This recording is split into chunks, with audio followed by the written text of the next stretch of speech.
Hello, hello, hello. This is a solo episode again, and I've got my Rembrandt lighting on my face. I just read a book called Marble and Stone that was about Rembrandt and Michelangelo, who lived for a few years at the same time in Florence, Italy. So I'm noticing light. Anywho, so today I want to share some thoughts about creating a luxury brand, some of the things to consider. And early in this podcast, so maybe episode 25, somewhere around there, I did an episode about marketing luxury products and why I spent $7 on a donut. And I broke down step by step all the things went into my willingness to drive past three donut shops that probably at the time charged a dollar or two and spent $7, so $14 on two donuts, and was happy to do that. So you might want to listen to that for fun. This time, I got the letter P in my mind, and I thought about, turns out I have six considerations, six factors starting with the word P that go into a luxury brand slash almost every good business, but particularly the luxury business. Oh, take a breath before I get started. If you want to learn more about me, go to lucidumascoaching.com. If you'd like to be a guest on my show, I would love to do that. You could either share your wisdom with my audience, or if you want an actual coaching session, I'm happy to do that and record it as you as my guest. Good language there. Anyway, with you as my guest. So I want to get started. P, number one, is persistence. Number two is personality. Number three is personal connection. Number four is products. Five is perception. And six is pricing. And those are all factors that go into making successful businesses shine and thrive. So, P, persistent.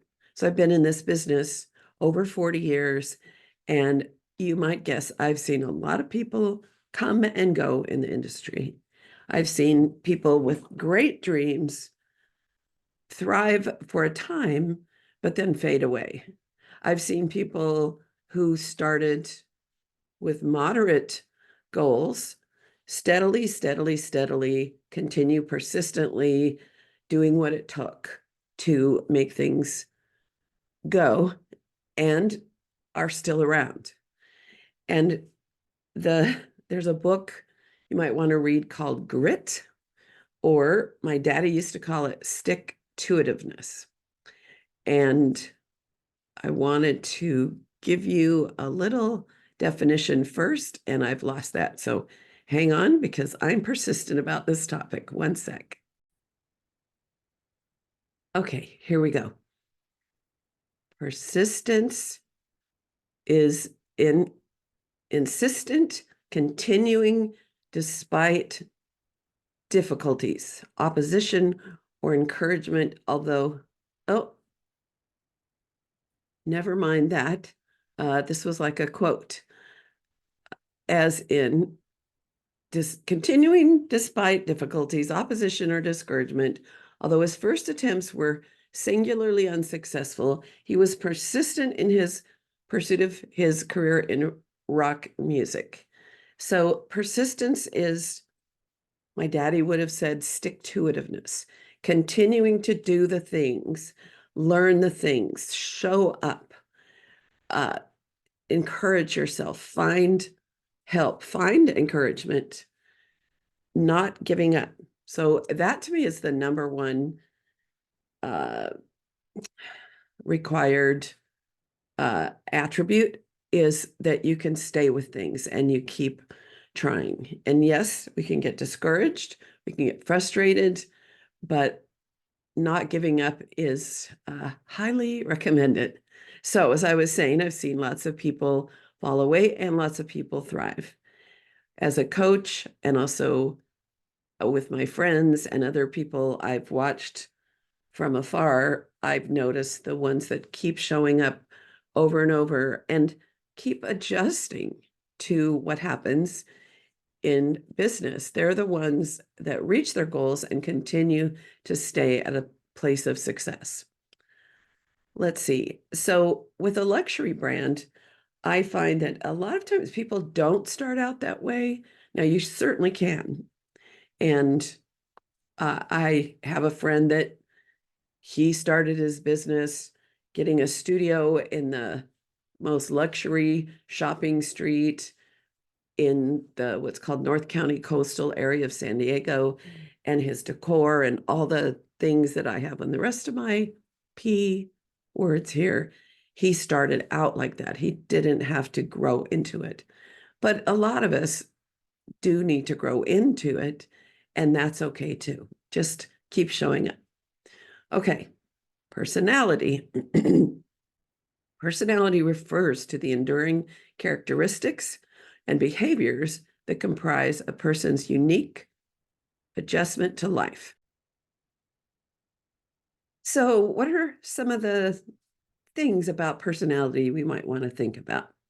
So, to me, a personality that is going to attract rather than detract from who we're looking for and our success is one of authenticity. We can't really make up a new personality. We can enhance it. We can make sure that we possess qualities like trustworthiness, a positive attitude. Um, you know, some of us, like, I love to make people laugh. So that's part of my personality. Some people are very sensitive to others in a way that is is very attractive in their own way. So that age old term that clients need to know, like, and trust us.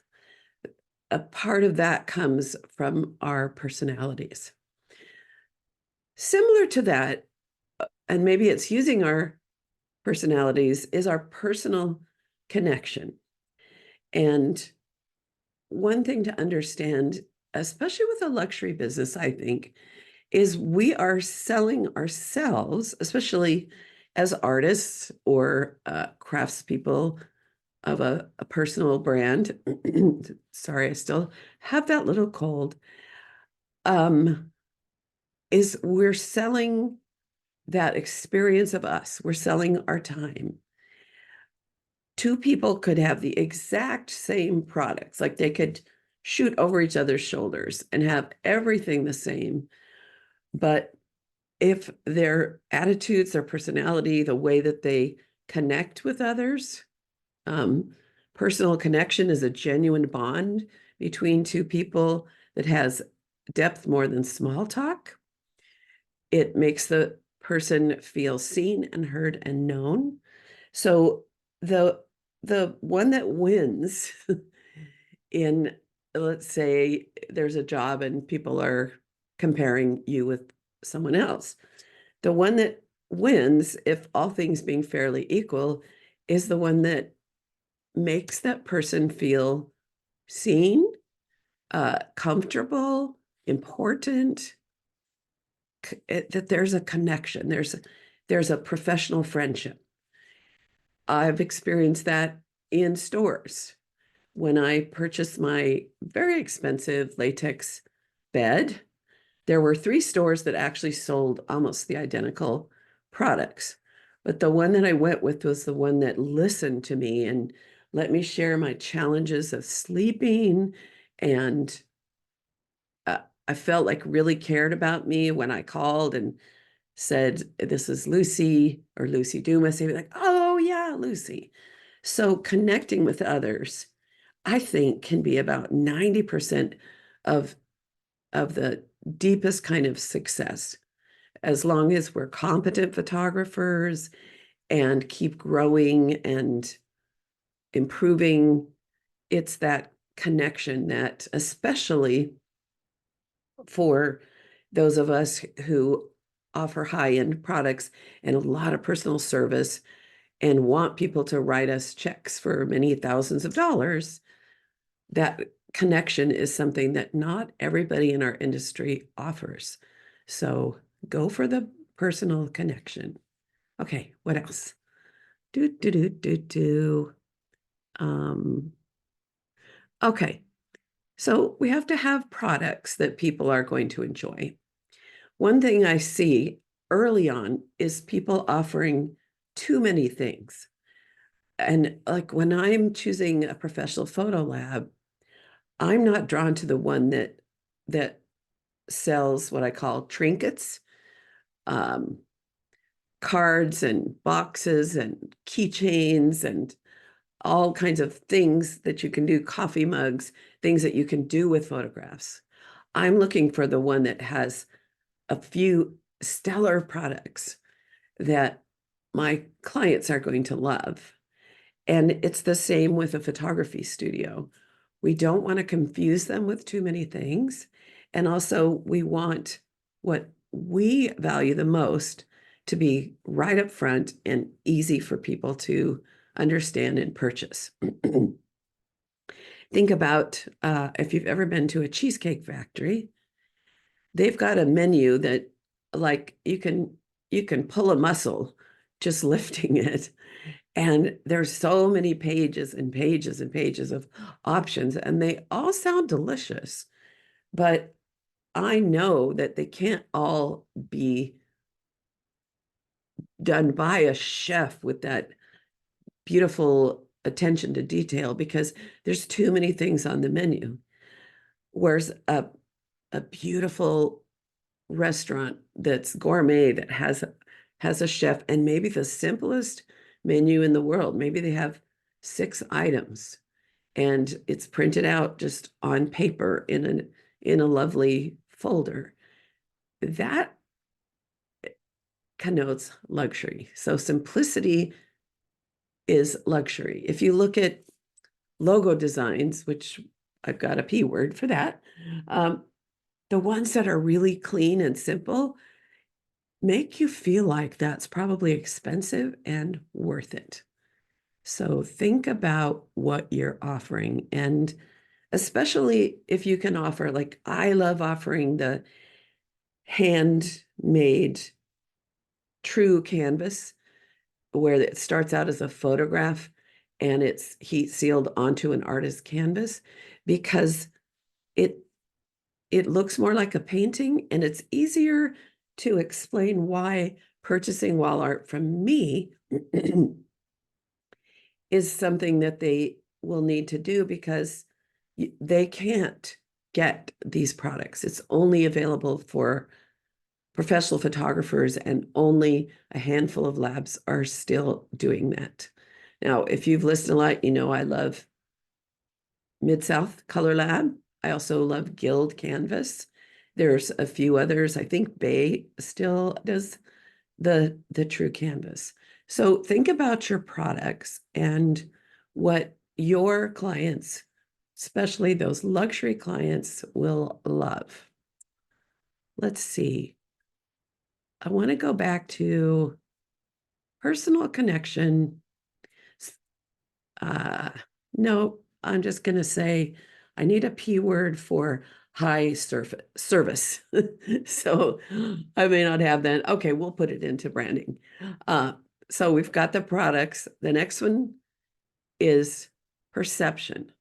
Perception is the way someone thinks and feels about a company, product, service, or human. So that comes into branding, but also everything we do. What we're doing is we're sharing why our product is better than others. And honestly, with good photographers, the photography doesn't have to be the best in the world. It needs to be quality, but our presentation is important. The way we communicate the value of what we do. That is super important.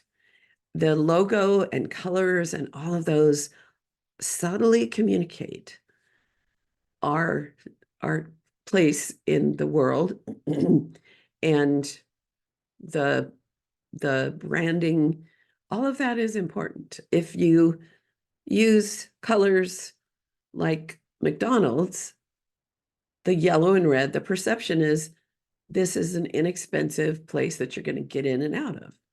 Whereas if you go to fine dining, everything might be muted tones, or everything goes together to make you feel like this is luxury and special. um, Perception also has to do with how we speak, how we dress, how we answer the phone, the fact that we answer the phone, what we do on social media, the words that we use. One of the things I've noticed, and I have turned to Chat GPT, artificial intelligence, to um, come up with show notes. And when I see what they do with the prompts, it's way too formal. And even if I say, I'm very personal, um, very friendly, casual, which is part of my personality and also part of what I hope is your perception of me, is very approachable. Sometimes they come closer, but I have to go in there and make enough changes so that when you read my show notes, you get a feeling of who I am and what the podcast episode is about. Um, Even how we well, there's subtle things. I was thinking about Starbucks, and you may not be old enough to realize that Starbucks has not been around that long. If you wanted a cup of coffee, you went to a coffee shop, but not what's perceived now as a coffee shop. There were no baristas, there were no espresso machines. And so when Starbucks put themselves into the market, of course, they came up with impeccable branding and colors and design of their coffee shops and the design of the packaging and everything. One of the things that they did is they changed the names of the sizes from small, medium, and large to the only one I can think of is Venti right now. And I don't know if that's the big one or the small one, but they just threw that whole thing out the window and came up with very cool Italian names for different sizes. And those kind of subtle things can really communicate the difference. Like if you've ever been to J.C. Penney and a Nordstrom and observed the difference, that even though their products are honestly, if they were presented the same, you wouldn't think they were that different. The same if you go to Nordstrom Rack. Somehow it feels like the clothing there is not the same quality. And the only difference there is that Nordstrom has a very elegant, open spaced space. There's color tones, there's music, certain kinds of music. I think there's even a fragrance because I've noticed that if I purchase something there and I open the bag, there seems to be a little something that's like a Nordstrom fragrance. So all those things go into perception. All right, and then the last one, number 6, is pricing. And at its most basic, this is a quote, a price is the amount of money that a buyer gives to a seller in exchange for goods and services. And I'm not going into how you price specifically. That's a whole other topic of how you price for profit. But what I do want you to think about is how you present your pricing. And also, if something is too low, it can be suspect for someone that's looking for quality. If something's too high, uh, initially, the initial view of it, it might scare them off as well.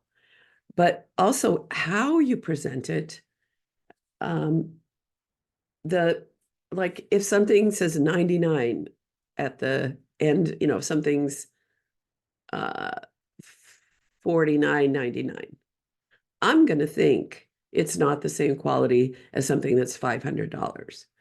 Those zeros or multiples of 25 communicate that this is not a bargain discount. This is something, um, just that cut above. And you might want to go to some jewelry stores and see the difference in even how they do their numbering. Or like there's jewelry stores where they've got a price, but then they've got a sign that says everything's half off. And how much different can a ring made with gold and a stone and a few diamonds be? But Tiffany's, while they also have products that are unique to them, uh, it pretty much, why would you spend $500 on a silver paper clip? Because of all these things I just talked about, including the way that they would display that price. So it's important, again, back to the restaurant. If I go to a high-end restaurant with a chef in the back, I'm expecting the presentation to be very simple and the numbers to be very simple. Like they might just write 97, not, well, yeah, 97, but 27, not a dollar sign, 27.25,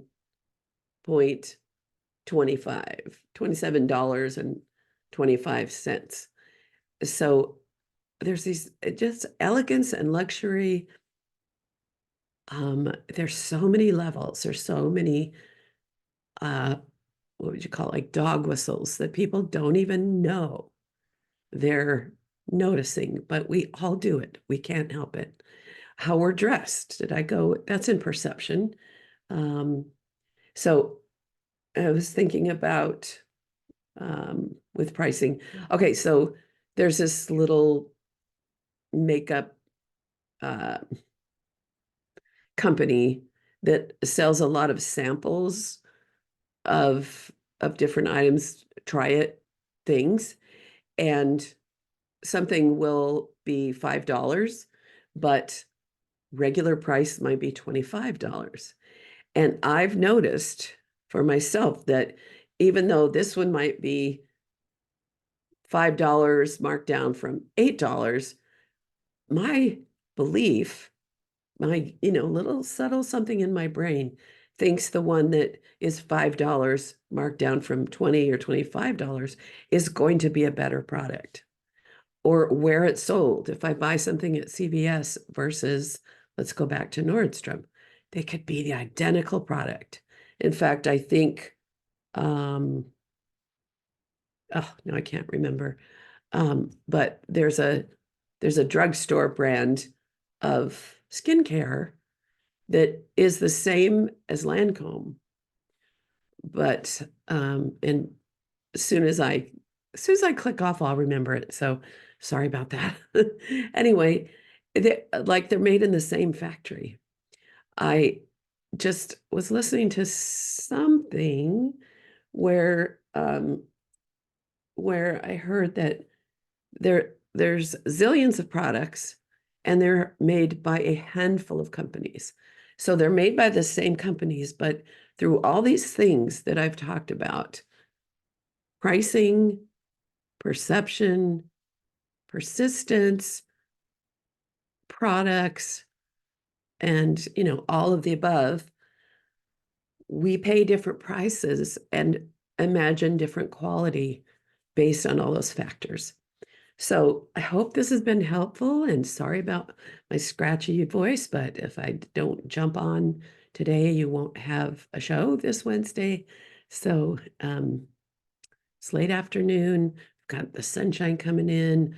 Hope you're planning an awesome, awesome rest of your week. And if you want to reach out to me, I would love to chat with you. So just go to my website, lucidumascoaching.com, and set up a call or send me an email. And that is all for now, I think. So thanks for listening, and bye.